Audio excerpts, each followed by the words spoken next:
Hi, I'm Dennis VanDerGinst. Join me in a series of entertaining and interesting conversations with entertaining and interesting people. We'll explore various aspects of the human experience and what makes life more fun. This is Uncommon Convos. Hello, everyone. Welcome to Uncommon Convos. I'm your host, Dennis VanDerGinst, here again with the always sassy, silly, and insightful Dana Watkins. And today our guest is truly one of the good guys. He's probably best known throughout the Midwest as a television news reporter and anchor, but Jason Fechner is so much more. He is the true embodiment of all that's good, sturdy, and stable in the Midwest. And I've been privileged to call him a friend for 10 to 15 years. And true to form, actually, I got to know him best when he volunteered his emceeing services for some fundraising efforts in which I was involved. So that tells you the size of his heart is only matched by the size of his talent. So I'm truly happy to introduce you all to Jason Fechner. Jason, thank you for being here. Well, Dennis, can I come on every morning if I get that kind of introduction? I feel like I can take on the world right now, brother. Right? You get that ego boost, you're good to go for the rest of the day. Absolutely. Tomorrow morning. Have you ever been referred to as sturdy before today? I don't know if sturdy has ever come up before. It's a Midwestern thing. I think it's true to form. Let me include this on the resume going forward here now. We'll just add that on in. And that's great. Perfect. You know, I'm so happy to have you here. And before we got started, I mentioned that just off the top of my head and in preparing to talk with you today, I know we could go on forever with some of the things I'd love to discuss. Obviously, we won't do that today, but I hope that we'll have more opportunities in the future. And then I can come up with some more accolades for you by that time. So we'll have the uncommon convo today, and then we'll have the common convo down the line, and we can just keep rolling with that. There you go. Exactly. Quirky convos, whatever it may be. So, you know, I think before we get into kind of some of the more meaty stuff, it'd be a good idea for the audience to get a better idea of who Jason Fechner is. So I was wondering if you could start there and tell us about the Fechner home growing up in the Midwest. Well, yeah, if you want to know more about me, we should probably just have my wife come in right now. I'm sure she's got a laundry list of things to say. So I grew up in Park Ridge, Illinois, which is just outside Chicago. I think we were a block from the city limits of Chicago. Grew up in Chicago for the first couple of years, moved to Park Ridge. That is the hometown originally of Harrison Ford and Hillary Clinton. And regardless of anyone's politics, no one's got anything bad to say about Han Solo. So That's right. Yeah, cool little Chicago suburb. And I went to Valparaiso University in northwestern Indiana after high school, and then went to the Medill School of Journalism at Northwestern after that, and bounced around, moved to La Crosse, Wisconsin, was the first gig there on the mighty Mississippi between Minnesota and Wisconsin, and ironically, go ahead. No, I was going to say, slow your roll there, because I gotta explore some of this stuff a little bit before we get. So you just want to go back to Park Ridge. So Park Ridge, Illinois. I can remember as a kid, my big draw was we had the big wheels. I don't know if you guys remember the big wheels. Love the big plastic wheel in the front, the two small ones in the back. So I had and still do, a younger brother, Garrett, and we would just traipse around Park Ridge on our big wheels as little kids, and had a little sister as well. My dad was an RC Cola salesman. One of 7 across the country. So we had RC windbreakers and RC inflatable tubes for the summertime, and my mom was a Lutheran school teacher. Nice. So you mentioned going to Valparaiso, and there you were a poli-sci and business major, is that right? Correct. Yep. Now when was it prior to Valpo or at or during Valpo that you got the bug for broadcast journalism? Well, back in high school, I was a relatively shy person when I had started in high school. I think our junior high class from the Little Lutheran School, I think we had 12 graduates, and 6 or 8 of us went to the big public high school together. So I knew no one going into high school. So I'd like to think a nice enough fellow, but still pretty shy and didn't know anyone. And there was a high school radio station, which I was never a part of, but for some reason I was like, that is so cool that these guys are sitting in there and playing these songs. And when I was at Valparaiso then, my freshman year, fraternity brother and I, Dave Howell, we started a little college radio show once a week, and that was a blast and a half. So that really, I think, started to get the wheels turning a little bit about broadcasting and just really how fun it was and how cool it was to connect with listeners. I think we were powered by as much electricity as will fuel an electric razor. So we didn't have much of a reach at Valparaiso, Indiana. We'd get some requests from the local prison, the jail, which was always thrilling. And that's what got the wheels turning. The next dorm over, maybe two dorm. Yeah, right. Yeah. So after you got that bug at Valparaiso, and you then went on to Northwestern, where you got a master's in, was it journalism or? Correct. Okay. Yep. And then you mentioned going from there to lacrosse. Was that just the luck of the draw that, hey, you're right out of college, you're looking for a job, and lacrosse comes a calling, or did you have designs on going to Wisconsin specifically, or what? How did that work out? Well, it was growing up in Chicago and then living downtown Chicago, and feeling the big city in my blood and really enjoying that experience. I had finished graduate school in Washington, D.C., actually, and wrapped things up with a residency with some CBS News affiliates out there. So I'm in Washington, D.C., wrap things up, and then you start looking for a job. And I'd gone to some job fairs, and I'd sent some, resume reels around, especially the Midwest, really close with my family and my grandparents at the time. Like, the thought about not taking my grandfather to lunch every Saturday, that was pretty unheard of for me. So I'm like, all right, I've got to stay pretty close to Chicago to be able to visit with family. And I got a call from La Crosse, Wisconsin. I'd never been up to La Crosse. I'd spent plenty of time in Wisconsin growing up, and drove to La Crosse, and hands down, for anyone who has never kind of driven up the Mississippi River into Wisconsin and Minnesota there, hands down, the most beautiful drive that I've ever been on anywhere it's just absolutely gorgeous up there along the river. Parts of it feel like Hawaii, and I know that sounds very weird to say, especially right now in the middle of winter, but it's an awesome drive. And I'm driving up there thinking, where in the world is this? Where in the world am I? And was fortunate enough to get the job and love my time out there. I think my starting salary was maybe like $7.50 an hour. So I had moved from Chicago and Washington, D.C. to my apartment was in La Crescent, Minnesota. $7.50 an hour. There was legitimately one stoplight in the town, and that was the big introduction into what my life would become. And now you've moved all the way up to $8 an hour. It's amazing. Right.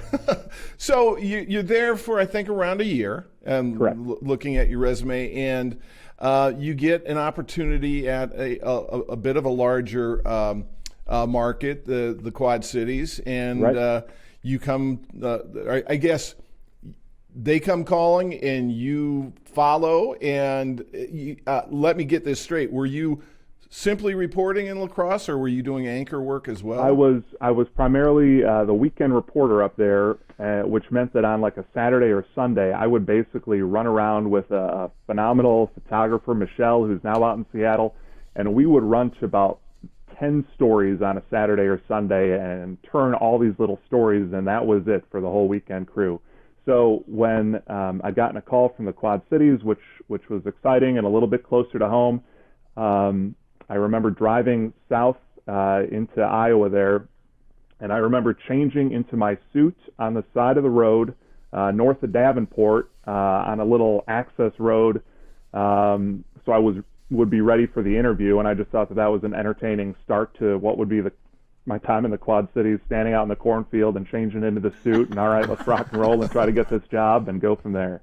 A good story to have. So you end up in the Quad Cities for 9-10 years, Yes, and when you started there, was it also as a reporter, or did you go straight to the anchor desk? I was hired on, I believe, as the weekend anchor, which at that point for WQAD, weekends were Fridays and Saturdays. So I would report 3 days a week and anchor 2 days a week. And when I had started in the Quad Cities, One, I loved it immediately. Two, I love it to this day and still get back pretty often there. Like some of my best friends in the entire world are there, and I just love all the people in Iowa and Illinois there. But I really thought that I'd be there for 2 years and loved it that much that I went on to stay on and as you said, spend about a decade there.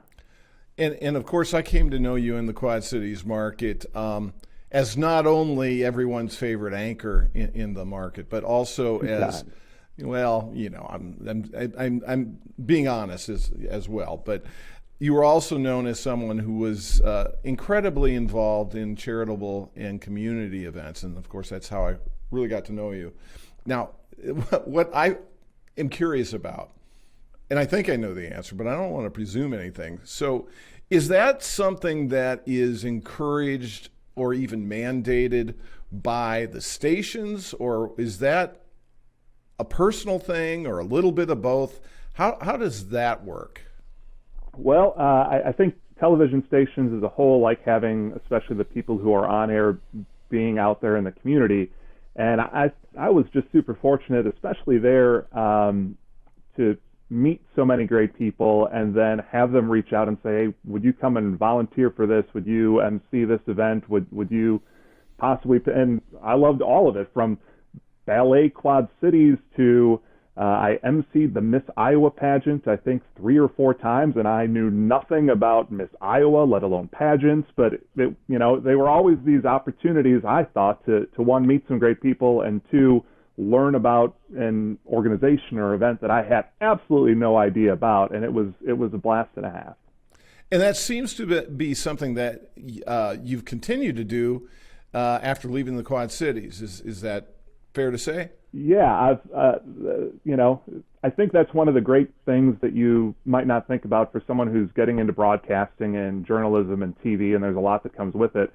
And they don't often say that you are going to meet these people that will change your life for the better along the way, and you'll have an opportunity to pitch in and help out their organization and do some neat things just by giving of yourself and your time. And even I think it was a week ago when I had lived in Indianapolis, a group had reached out and they said, you were so great with our high school kids here.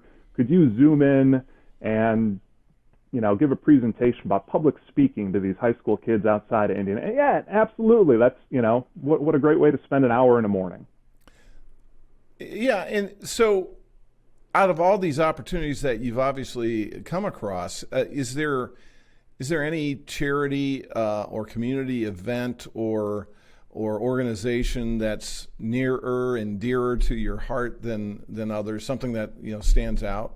Well, working with you, Dennis, was a blast and a half. I don't know if any of them stick out specifically to me as far as being more important or more impactful on my life. I think one of the more fun opportunities I had was I decided to try to ring a bell for the Salvation Army for 24 hours straight. And as far as like an event that was kind of a monumental event and more or less just downright silly to do because it was obviously in the middle of winter, that was the one to me that was like, well, let's just see how this goes and give this a whirl, and I'll never forget that. I did that a couple more times after that, and that was enough for now. That is a lot of bell ringing for sure. Yeah. I don't know that this has anything to do with charity or community, but I recall seeing something on your resume. I sort of remember this, but it's lost in my memory somewhere, about you doing something with the National Guard in Israel and Egypt. What was that?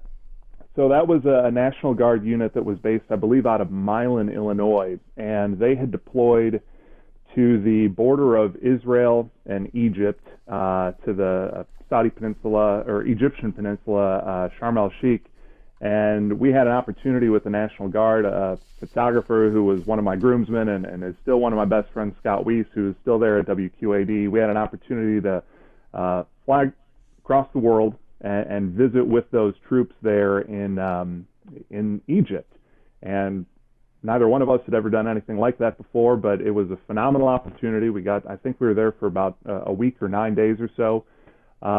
We had all of our camera gear confiscated at the Cairo airport They wanted us to pay $20,000 cash to the police there at the Cairo airport because they figured we were American journalists and we'd be able to have this money and get our camera gear back. And no, we're just two guys in the Quad Cities. You wrote a personal check and you got your gear back. Right, exactly. So I had smuggled a camera in that was about the size of my cell phone at the time. And Scott, God bless him, for the entire week was shooting on this tiny little camera as we're running through the desert and hanging out with these troops there to be able to get these stories back. And then when we went back to the airport, we were able to finally get our gear and then get the heck out of the country and move on there. But yeah, another experience where you end up spending a week and meeting these soldiers and getting to know their families beforehand and afterwards. And you're like, how did I get so fortunate to play a small role in those stories and in those lives and really connect with them for the rest of my life? Yeah, that's amazing. So fast forward, you I think in 2015 you make the decision to leave the Quad Cities market and go to Indianapolis. How'd that decision come about? It was something that I'd been thinking about for a while, and like I said, there had been multiple opportunities to stay in the Quad Cities, and I always chose to do so. And then it got to the point of, all right, I love being here, and I love the people that I'm with here and everything else. But at some point, you're like, what's the different experience that I could kind of have at this point? And I'd been very fortunate during my time to receive a bunch of job offers to other markets across the country, and I was like, all right, Indianapolis, still close to family, close to the Quad Cities, and had mapped out how long it would take to get back there and still spend time with all these people that I love. So I decided to bite the bullet and take a job opportunity with the ABC affiliate there. So how is it that a Bears fan can survive in Colts country? That's one of the most important questions. You just keep a lot of things quiet, Dennis. You keep a lot of things close to the chest. Well, yeah, and we'll explore the secrets that you must be keeping close to the chest nowadays too. We'll get to that. So now, was there a problem with that experience? Because I know you were only there briefly and then decided to leave broadcast journalism entirely for a while. Well, I had when I'd moved to Indianapolis, that was a 2-year contract, and I was fortunate to work with some wonderful people there. But that was a situation where, and I think the station or corporate ownership was going through a lot of things, that toward the end of that deal, I was wearing a lot of hats all at the same time and hosting a political show and anchoring a billion shows a day and also still out reporting. And, there were 12 and 14 and sometimes 16-hour days mixed in with that. And I just thought, all right, at this point now, I'm not really doing anything personally that I feel like I'm doing great at. I'm doing a lot of things and they seemed to be happy with everything I was doing, but I didn't feel like I was able to really grab hold of any passion projects.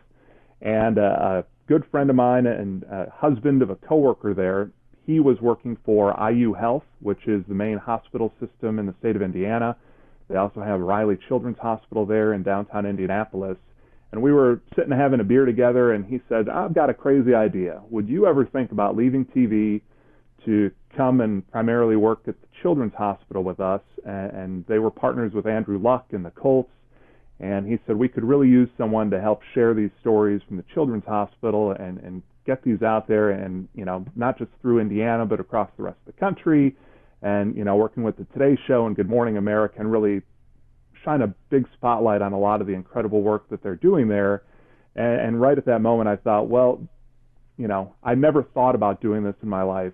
But, talk about an incredible opportunity to meet more phenomenal people and work with them and learn so many things about what they're doing. And I jumped on board, and that was hands down one of the most phenomenal experiences of my entire life. But you left. I did. So what was it that prompted you to leave that situation and get back into TV? Well, it was one of those jobs where, and at the time, Brittany and I had gotten married then, and Indianapolis, once again, still pretty close to Chicago, but she is from Red Wing, Minnesota, which is just north of La Crosse, and that was the ironic thing that I'd mentioned, having spent time out there to then marry Brittany and still spend time out there in western Wisconsin and eastern Minnesota. So for her family, that was maybe a 9 or 10 hour drive at that point to get down to Indianapolis. And I wasn't really actively looking to move closer. I really enjoyed my job, and she loved the television station she was working for down there. But I had been producing some Midwestern pilot programming and posting things here and there. And long story short, a company had spotted some of those, reached out, and they said, we're about to build this thing in Wisconsin. Would you consider ever moving to Milwaukee? And for myself, that's basically a matter of minutes from my parents. And for her parents, it's suddenly a 4-hour drive instead of 9 or 10. So it really made sense for us to get back to the Badger State. But it's also sacrilege. You moved. I talk about Colts country. Now it's Packers country. So yes, it is Packers country, and it is Brewers country, and it is Bucks country. Right. But I will say, I am blessed in the sense that my college roommate lives maybe a mile down the road from where we had bought a house here, and I am the lone original Chicago sports fan that he and all of his friends tolerate because I know my place in the world, Dennis, and right. Especially when it comes to the Bears, just a god-awful hot mess of a franchise for 3 decades. So we can all watch Bears and Packers games together, and I've got nothing but mad respect for what they can do because they go on to win more often than not 45-10, and I just sit in the corner and wave at everybody. Hello. Yes, well, it's a good thing you're sturdy. Yeah. So then you started up with the news station that you mentioned, Spectrum News 1, the 24/7, and I've watched some of the segments from that. It seems that, and correct me if I'm wrong, it seems that the stories are a bit more in depth than typical stories that you'd see on most news stations, a little lengthier. A kind of a good mix of news and lifestyle segments, along with, I understand, weather every 10 minutes, something like that. Was that part of the draw, that you would be able to do something a little more intense? Right. I was here shooting stories for these Midwestern programs that I was trying to put together already in Wisconsin, and that's, I think, why they were like, wait a second, you already know a lot of these people and you're doing a lot of the things that we want to do here. So Spectrum News 1 in Wisconsin, we are basically like New York 1 in New York, or Spectrum SoCal out in LA, Bay News 9 in Tampa.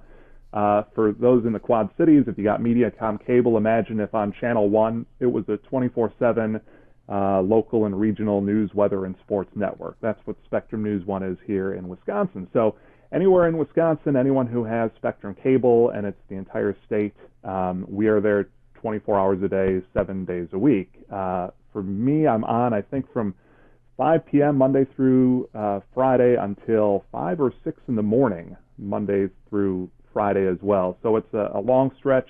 We record a ton of stories. We record a lot of clips, and then we break in live with live news all the time as well, and covering the entire state and doing those longer, in-depth stories. So it's been really great. A lot of people who watch across the state really enjoy it because they can kind of turn it on. We're not chasing a lot of traditional television news stories about traffic backups or accidents, or just covering a shooting just to cover what had happened and then never going back. We'll cover the shooting a few days later once we know more of the pieces and you know, the families that are impacted and how the police are impacted by something that took place there. And it's not kind of a leave it alone, forget about the story. It's taking that deeper dive into issues that are out there.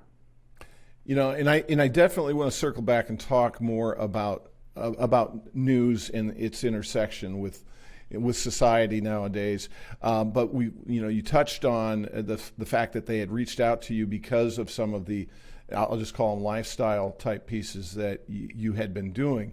And I think you were referencing these other projects, one of which I really loved, whatever. And I'm going to, by the way, I want to encourage everyone that if you're listening and or watching, make sure that you check out jasonfechner.com and you check out Jason's YouTube channel so you can see some of the segments to some of these programs we're going to talk about. So The one that I was thinking of course, is the Midwest Roadshow. So how is it was that your brainchild? How did that come about? So the Midwest Roadshow is something that I had thought about really since I'd moved to La Crosse. And here I was growing up in and around Chicago, and La Crosse, Wisconsin from there is maybe a 4.5, 5-hour drive. Not that far. And like I said, it is one of the more beautiful places in the country. And I thought, I have known nothing about this place here in the Midwest for my entire life. And there are these phenomenal people and cool places out here. And my hunch is that a lot of other people don't know what's taking place in La Crosse. And the same thing extended to move into the Quad Cities. You might know a couple of things about it, but it is so close to so many other places in the Midwest, and not enough people take a 2-hour drive on a Saturday to go to a special bakery or go sample some phenomenal pizza, because you just don't know that it's necessarily there. So the Midwest is this phenomenal place in the country that too many people kind of fly over or ignore, or you go to Chicago or Milwaukee or in Indianapolis, these bigger cities. Well, you've got these phenomenal small towns and these cool places where, well, maybe if more people knew about them, you would take that 2-hour drive. And there's this Midwestern thread that really connects all of us, and I've been fortunate that it's run through my entire life. So I thought, well, what if we make a show that really just spotlights the Midwest and these cool resorts and restaurants and people that are out here. We went to Sheboygan, Wisconsin over Valentine's Day weekend. Sheboygan is called the Malibu of the Midwest. And I know when people think of Sheboygan, you might think about sausage, and that's fair because there are a couple massive sausage spots that are up there. That's also where the big Kohler Resort is, and Sheboygan's on Lake Michigan. They've got a huge surf culture in Sheboygan, Wisconsin, and it is this idyllic town right on Lake Michigan, cool Airbnbs, cool hotels, all these cool bars and restaurants up and down Main Street, and those are the types of stories and scenarios where you're like, what if you show this off to a lot more people? So that's the idea of the Midwest Roadshow. Was that also Sheboygan? Is that also where John Candy's character from Planes, Trains, and Automobiles? They were very big in Sheboygan, yes. They didn't sell many copies in Chicago, but yes, they sold well in Sheboygan.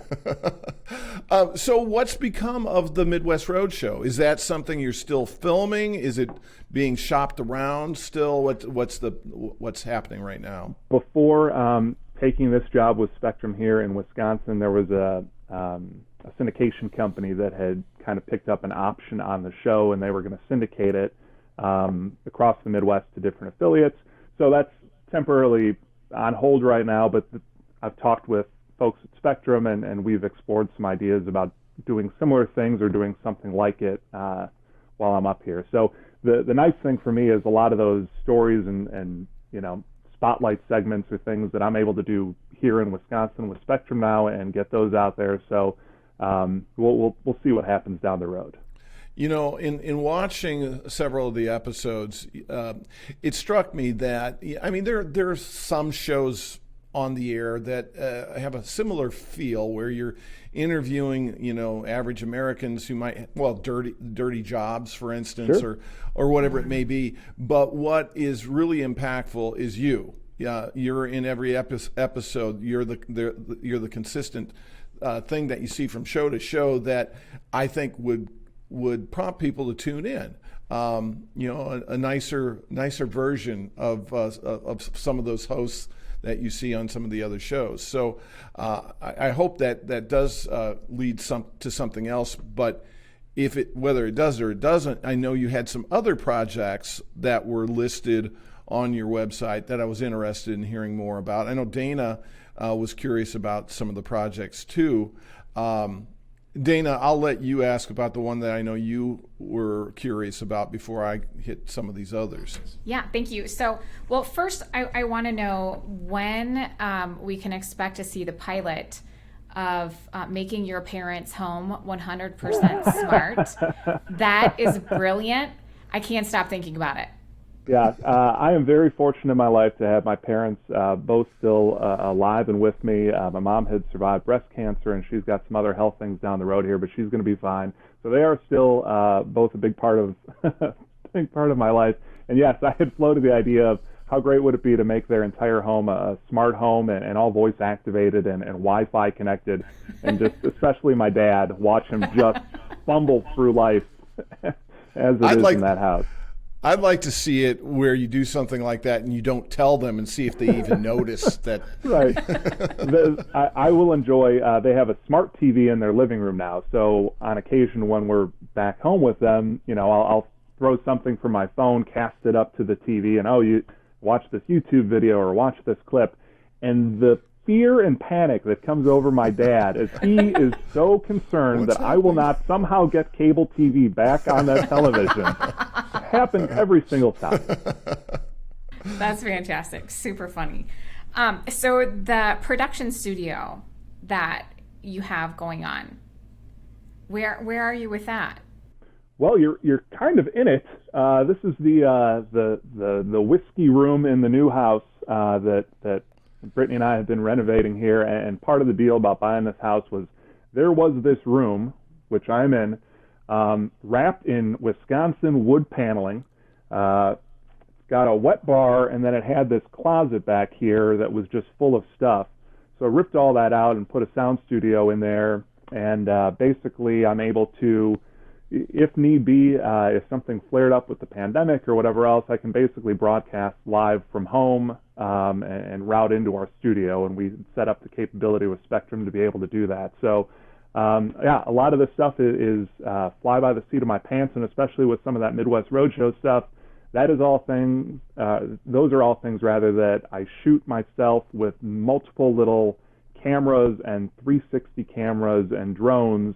And I think part of the fun of that is, one, I enjoy doing that, but two, I think it's fun for the viewer to know that there is no crew along for the ride. It is myself, It is the viewer, and that's it. So all those episodes of the Midwest Roadshow, you didn't have a cameraman?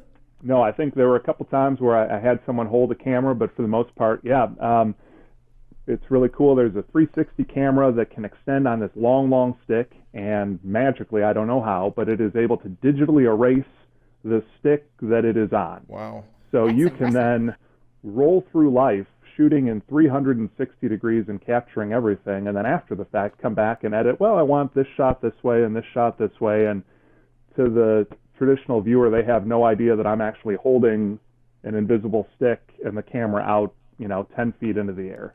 Wow, that is amazing. I It's had no mind blowing. idea. It's crazy. Yeah, it is crazy. My dad clearly would have his mind blown if he saw what was going on. I'm sure. Well, and I know when Dana and I talked about this, you had, I think on your Facebook, had indicated your desire, your wish was that this would be this studio would be someplace that you could focus on stories about places in the Midwest. Now, we talked about Midwest Roadshow. On your website, you also had a number of other projects: Restored and Refined, A Better Life, A Nickel Tour, Wisconsinlicious? Is that Wisconsinlicious? Yeah. So are those the types of projects that you were envisioning? And what are those all about? Well, it's what's the status, I guess, with all of those? Those are all in the same TBD bin right now, but the status of those is somewhat the same idea behind the Midwest Roadshow. Is you have all of these national programs which are great, but for those that are here in the Midwest, when my dad sees a Diners, Drive-Ins, and Dives episode about some sort of lobster roll in Nantucket, the odds of Ed Fechner going to Nantucket anytime soon for a lobster roll are pretty slim. However, if we could highlight a business that's here and drivable, the odds of him going are a whole lot higher. So a show like Restored and Refined is a show that highlights the people that fix things, cars, motorcycles, classic boats, beautiful old homes. They get their hands dirty, and it's not a lot of the traditional stereotypes of people that you think. There are a lot of men and women from different backgrounds that get gritty and get dirty and fix these cool things here in the Midwest and basically make them like new again. So a show like that does the same thing as the Midwest Roadshow and really highlights a lot of the people and the projects they take on, and hopefully inspires more people that we can fix things in this country and not always have to buy new.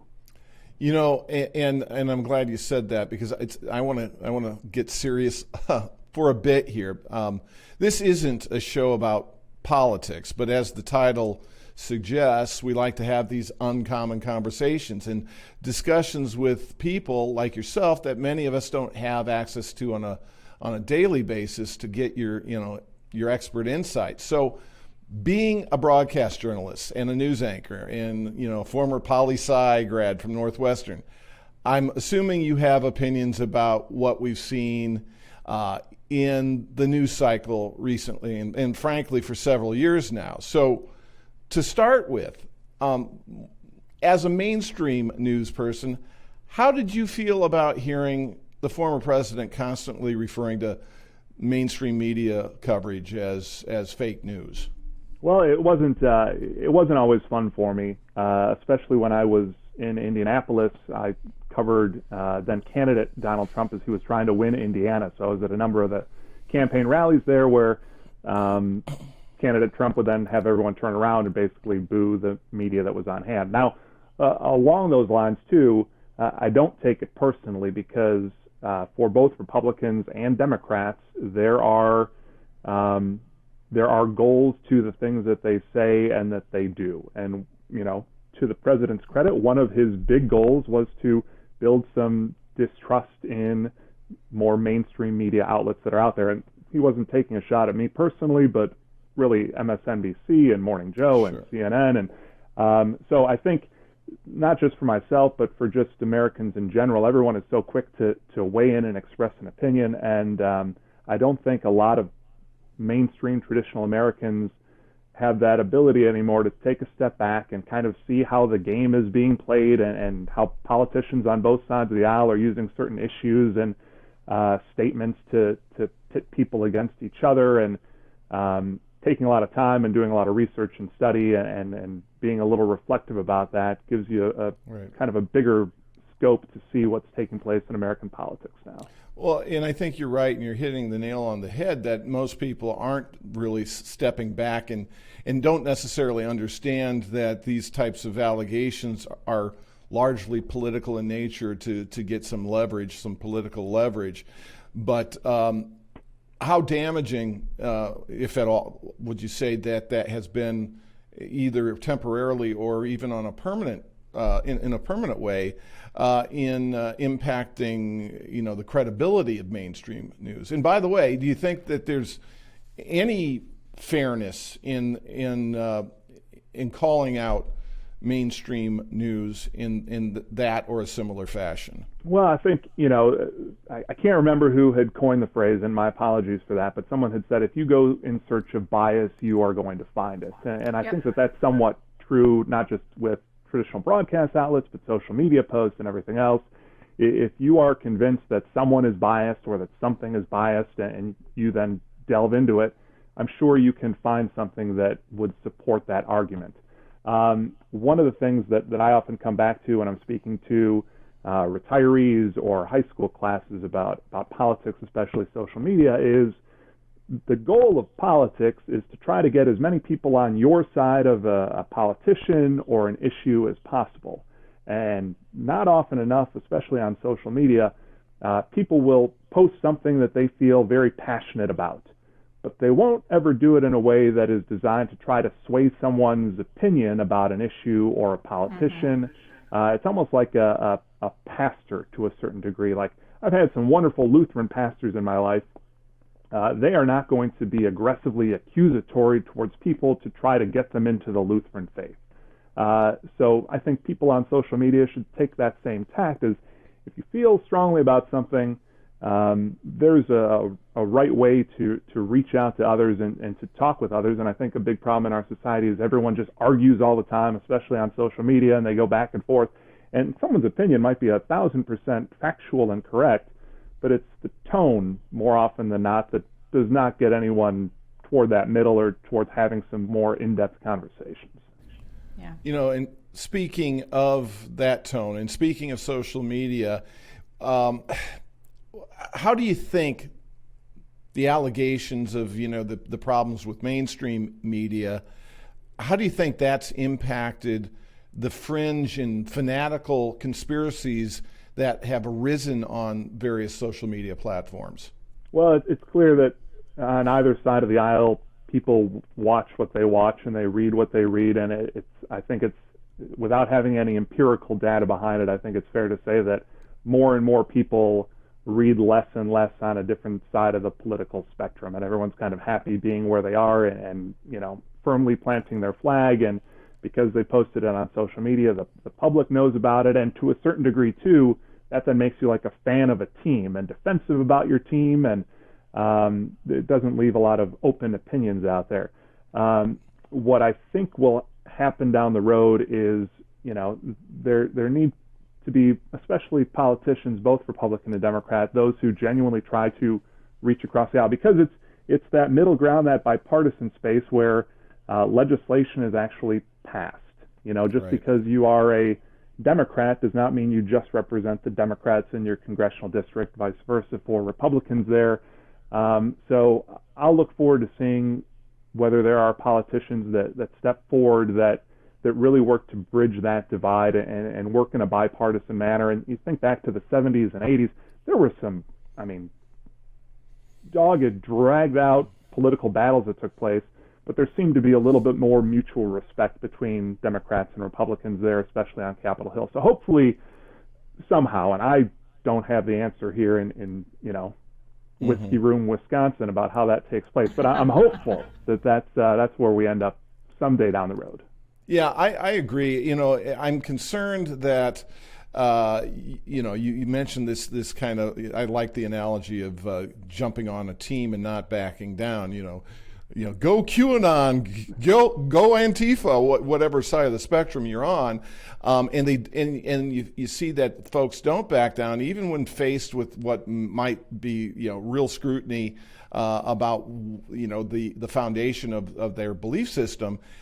People kind of get defensive, and it seems to me as if the problem with undermining mainstream news, for instance, is that it gives those whispers and speculation and that hearsay that you see on social media undue credibility and weight, because those are folks that aren't fact checked. And as an attorney, I try to explain to people the different accountability that exists between mainstream news and these kind of whispering Joe conspiracy theories that you see online. So for you, for instance, where you've been in the past and at your current station, when you are doing a story, are you required, for instance, to have independent sources for the story? Yes, or to cite out our sources. And you raise a great point. Another piece of advice I give to a lot of people is look for the people who face repercussions if they do something wrong, or they report something inaccurately, or they try to spin something too much. I am blessed at Spectrum News One. We try to get to the middle of everything all the time. We know that we have cable subscribers that are hardcore Republican and hardcore Democrat, and why in the world would we want to try to intentionally anger either side? So being very middle of the road, I think, is great for us here. Along those lines, it's, being truthful, because if I were to ever do something, inaccurate, or put some facts out there, or come up with fake sources or whatever, I'm going to lose my job, and I don't know how I would pay for my mortgage. So it behooves me to be as middle of the road and be as factual as possible, and not try to sneak in certain buzzwords or whatever else into a script to try to sway someone in a different direction. I like being able to pay the mortgage right now, and I like being able to, buy groceries, and I'm happy to not rock that boat. Yeah, and to that point, not only you want to keep your job, but your station, the network that these mainstream media outlets are all associated with, they are accountable as well as far as civil liability, defamation suits. Even if they make a mistake, whether it's intentional or not, they either retract and or they can get sued for defamation and various other types of legal actions, where you don't see that kind of play out right now. Yeah. So you don't see that kind of accountability online, as far as sometimes anonymous sources that everybody's piling on and quoting in support of whatever position they may take. So and a couple of quick examples from the world of sports, which is a cooler temperature than politics. One, I see people on Twitter that say that they have sources about who J.J. Watt is going to, and they rack up all of these retweets.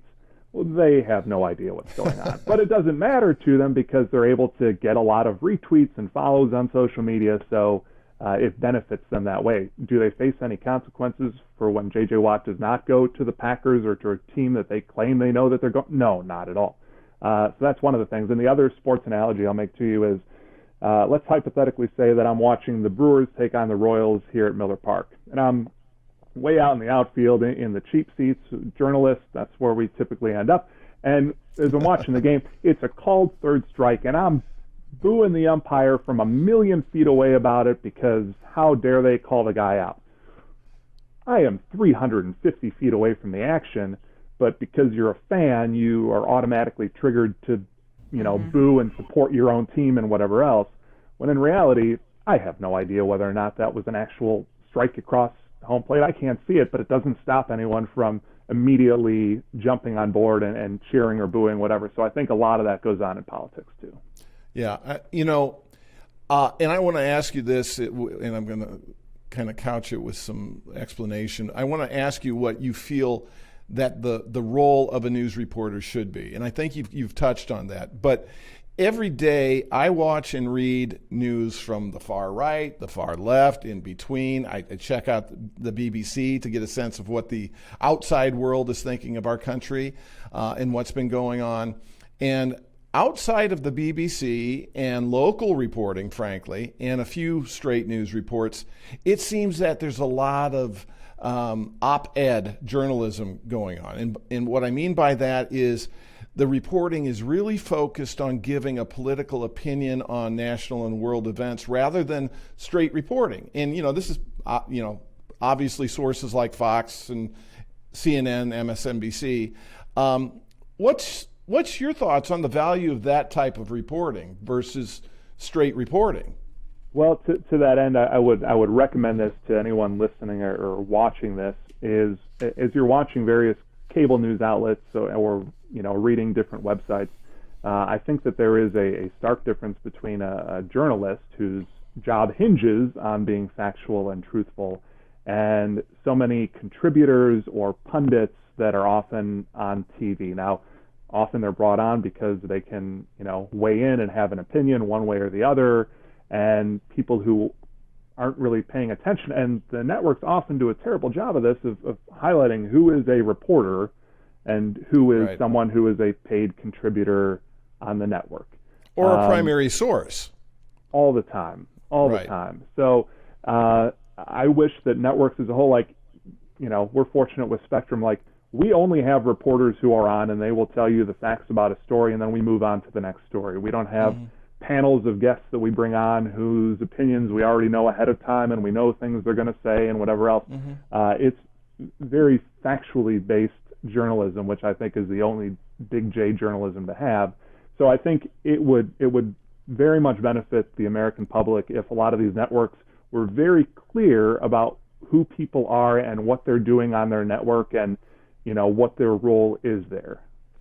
I agree. I don't get me wrong. I enjoy listening to a lot of these media personalities and the consultants or contributors that they have on, getting their opinions, but really they're preaching to the choir of their respective audiences. They're not really just reporting. They are giving opinions. That's fine. I'm interested in seeing what those opinions are, but it's good to hear your take on that. So obviously we've had 12 to 18 months of some of the biggest news stories in recent memory. What would you consider the biggest news story over that time period, and why? Holy smokes. Well, I think, you go back to the beginning of the pandemic and we all had so many questions, and we still have a lot of questions that are out there. One of the big problems that we had during the pandemic when it came to telling stories and sharing stories is when it comes to a hospital, and you obviously all know this, their main priority in a hospital, and I know this firsthand from working for one for a while, is patient care and taking care of patients, and that supersedes everything else. So I think initially on during the pandemic, you had so many questions and concerns tied to COVID that there wasn't a lot of access granted to some of those stories that were taking place in hospitals, be it the heroic actions of nurses and doctors who were working through the pandemic and all these questions, to the patients knowing that the medical community didn't have really any answers for what they're dealing with and how to make them better. Those weren't the stories that were out there. There was a lot of concern. So I think if we could go back in time, and if there were a way to really shine more of a spotlight on the heroic actions of the healthcare community as a whole, not just in New York, but really all across the country, the Quad Cities, and the steps that these people took day in and day out to go to work, mask up, fight to save people's lives, especially early on when there wasn't a vaccine yet. There weren't these ways to try to help someone get over having COVID. Those are some incredible stories that are still out there right now, and God bless everyone who has not only gone through that, but then has, kind of carried the emotion of that on their shoulders for so long. For them, it has been a very long 12 months. Yeah, for sure. Recently we lost two giants, Larry King and Rush Limbaugh. Now, love or hate them, each of them obviously had a huge following.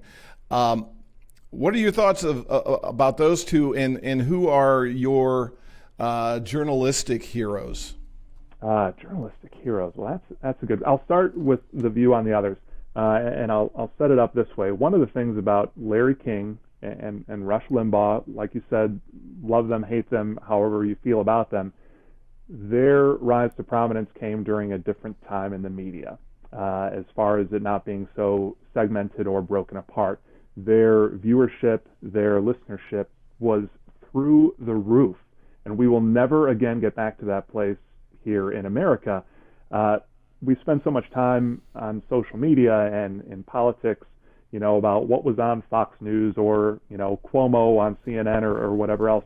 The viewership of these national political shows is so minuscule. And I think for the most part, you have fewer than 3 to 4% of the country as a whole tuning into all of those primetime cable network shows each night.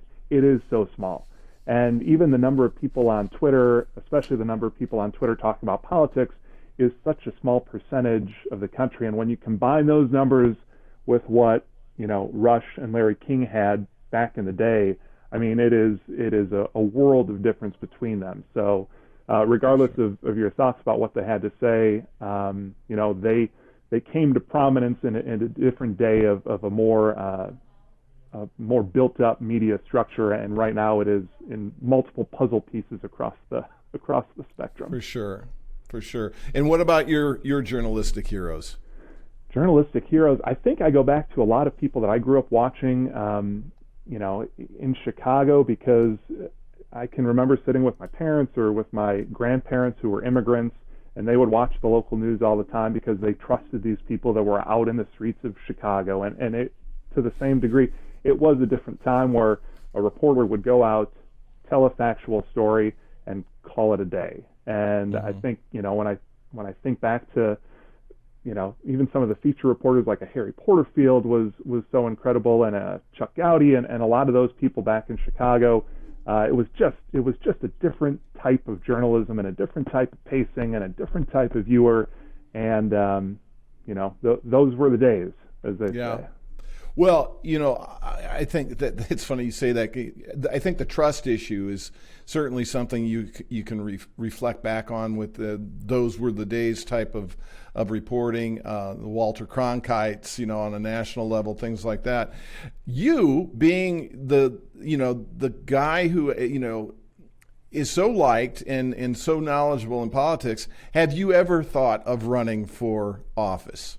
I have never thought of it myself. I've had people reach out from both sides of the aisle before to consider whether or not I would ever think about that. But no, that's not really on the on the radar. And Brittany would probably not like that either. I think that is a fair statement. Well, and I think that's fair also. Okay, so I want to go lighten things up a bit again before we get a chance to sign off. I know we've hit some some different topics that are a little heavier than we normally would, but I appreciate your input on that. Cool. So, what would let's start by asking you if you could interview anyone living or dead, and I'm not going to give you an out here, and you have to exclude Jesus and family members.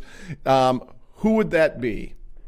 If I could interview anyone living or dead, I think it might be Frank Sinatra, because I think that the stories and interviews that are out there are incredible on their own.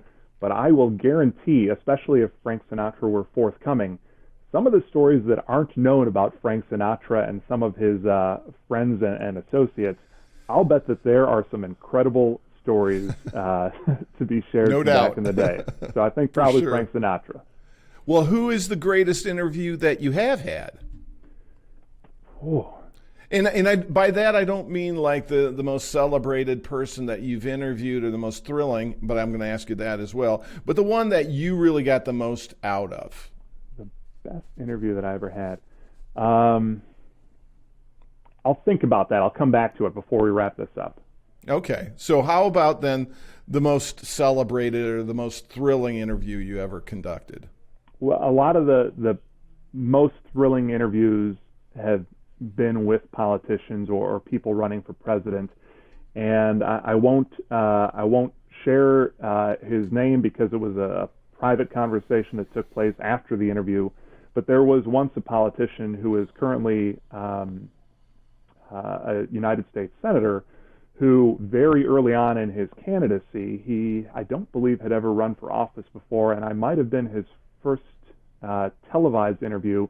As soon as we had wrapped up the interview, and it was a fine interview, you could tell that he was genuinely not really concerned, but very curious about how it went and how I thought the interview went and how he did during the and I get it. Being interviewed on TV is often a weird situation, but it was one of those moments for me thinking that I'm just this fella, and here is someone who has a very good chance of serving in the United States Senate, and they are very concerned about how the interview went and how they came off during the interview. And I just thought, well, that's a fascinating little insight into the human spirit, that regardless of everything going on in the world, you can kind of still come back to some of those concerns that we all have in our daily lives.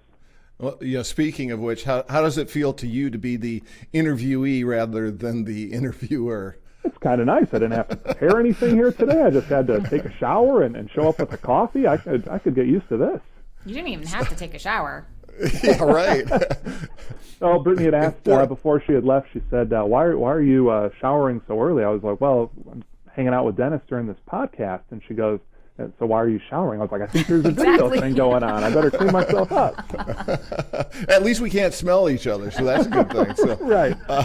And I want to get back to that most impactful interview, but what do you want your legacy to be when you're gone? Oh boy, I always say this, especially about politics, is I don't like getting emails, because when people email, often they perceive that something was biased or mischaracterized, and fortunately I don't get a lot of emails. But maybe that goes on the headstone. Here lies Jason Fechner. He didn't want the emails, and that's the river I've tried to navigate, especially when it comes to covering politics all these years. And along those lines too, I'm fortunate that I do have a lot of wonderful Republican friends and insiders, and a lot of Democratic friends and insiders, and none of them have ever reached out or texted to say, hey, I feel like that was a story that was slanted in either direction. I think that I've worked very hard at that to try to be as middle of the road and understanding as possible, and just the facts, nothing but the facts, and move on with my life. Yeah, I think that's a testament to your fairness for sure. I know that Dana usually has some fun questions. Do you have? Because we're going to wrap this up soon with a little game I like to play called Would You Rather, but I want to give Dana a chance to ask some. I have many, but we'll start. What's your most embarrassing TV moment? Most embarrassing TV moment. There is one, and it was from very early on in my career when I was working in lacrosse. We had a group of soldiers who had come back from the Middle East, and this was obviously a huge moment. They'd gotten back. There was a parade. I can't remember in what small Wisconsin town. There was a parade, possibly on Alaska. And I got to go out there. And back then we didn't have a lot of live opportunities on TV because of the size of the market. But there was this welcome home parade for all of these incredible soldiers, and their families were there. And just as Americana as it gets, both sides of the street, American flags waving. And I remember the wonderful anchors, Scott and Diana, pitching it to me to tell them about what was taking place there. And I think I might have gotten maybe 30 seconds into this live shot, patriotic, wonderful story, and just completely ran out of things to say. And I just remember saying a sentence out loud and thinking in my brain, you have nothing that's going to follow this right now. And just like, I don't know if I froze or what took place, but I just remember there being a somewhat awkward pause and then saying, back to you. And fortunately, they picked up and then asked me some questions, and we were able to get somewhat back on track. But I just remember this like great moment of doing something live and just running out of steam completely. The pregnant pause, yeah. Absolutely. It was a long pregnant pause, too. So if you had to describe yourself using a cereal, what kind of cereal would you be? I think I would go with a Crunchy Raisin Bran. It's pretty wholesome. It's filling. You don't really know what you're going to get with every spoonful. Maybe you're heavy on the raisins, maybe on the flakes, but then you get the crunch, and no one really knows what the crunch is. So I think Crunchy Raisin Bran would sum me up pretty well. And then after you're done with it, it kind of makes your stomach ill, right? Right, exactly. That's great. So I've also been wondering for a while, what's the most number of pizza rolls you have consumed in one sitting? Okay, I know pizza rolls are a thing. This is a phenomenal question, and I wish that I still had the bag. It was before the Super Bowl, and Brittany and I, it's the pandemic and quarantine, and obviously, not a lot to do these days. But before the Super Bowl, we decided, we're like, well, let's get some phenomenal Super Bowl food, and we'll make a spread here. And okay, great. So I had gone to the grocery store, and this was, we've got a Pick and Save, which is owned by Kroger here, and they had a bag of pizza rolls. I think that there were like 100 it was like a giant sack of potatoes of pizza rolls, and I'll be damned if I didn't buy that thing. And it took us a few weeks to get through them all, but that was like a shining trophy moment of me walking through the door and having this sack of pizza rolls on my shoulder. That's great. Okay, so I know we've kept you far longer than you probably anticipated. No worries. And as I said, I could do this all day, I'm sure, but we have to at least get a couple of these questions in. Okay. So this is Would You Rather, okay? So and this is not mine, but I thought this would be good as a journalist, someone who's on television. Would you rather, I'll wait till you're done sipping your... I'm ready. No, I just don't want you to spit it out. Would you rather have to fart loudly every time you have a serious conversation or have to burp every time you kiss? Brittany might have some say in this too. Yeah, she would probably weigh in. I think you have to go with the burp because I feel like that's something you could kind of overcome. The other alternative, that makes for a long, long day. And then it's one person. Hopefully right, that is dealing with that. Yeah. You hope the love is strong enough to get over that hurdle. Right. Okay, so would you rather instantly disappear into nothingness for a week every time you cough, or be blind, deaf, and dumb for a week every time you sneeze? Oh, man. What's the pollen like where you are? Yeah, I think we're pretty good. I think I sneeze less than I cough. So probably the blind, deaf, and dumb option.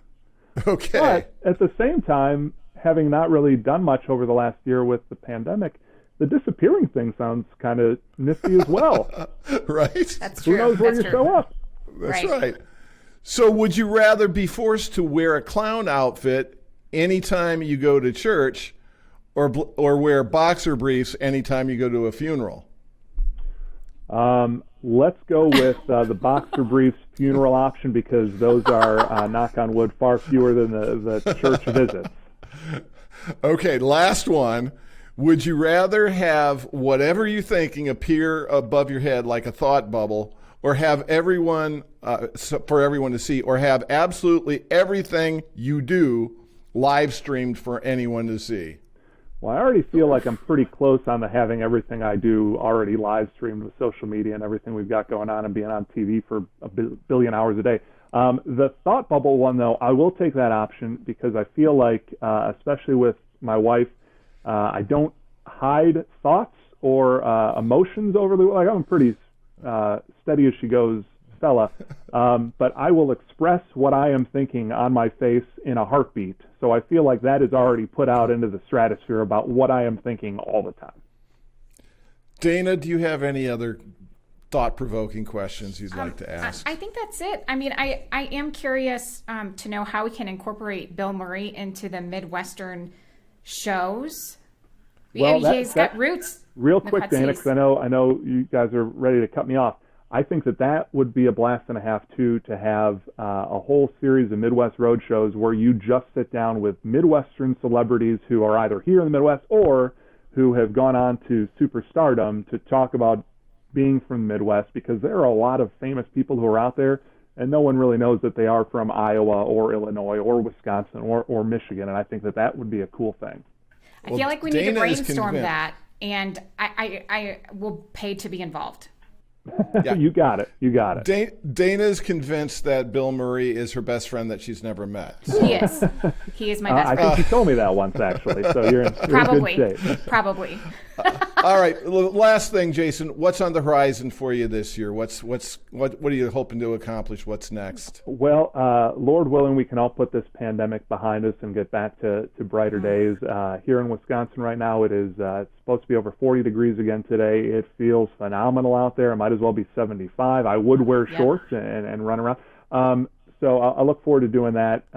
We were fortunate enough to buy a home north of Milwaukee almost a year ago now, and I have been feverishly renovating that along with my father-in-law. So I know we have a lot more of that on the horizon. But I really, more than anything, I look forward to, normalcy returning for all of us and being able to spend a lot more time in person and a lot less time like this. Don't get me wrong, this has been fun. I wish this conversation could have taken place at a bar or restaurant over a beer and have a fun conversation in person. So, Lord willing, we all get through the last couple months of this, and we can all really no longer take for granted that opportunity to have those face-to-face conversations and those hugs and those kisses that are out there, and then kind of get back to life as we know it. Yeah. For sure. Well, thank you so much, Jason. I really appreciate it. We definitely have to have you come back. I love you, brother. We'll talk soon. Thank you all. You bet. Thank you all for tuning in. I want to remind you to get your friends to subscribe and check us out each week. Also, make sure you have them check out Legal Squeaks, our other podcast. If you'd like to catch this on the video version of this, check out vlaw.com. Hope to see you all soon. Stay safe. Love you all.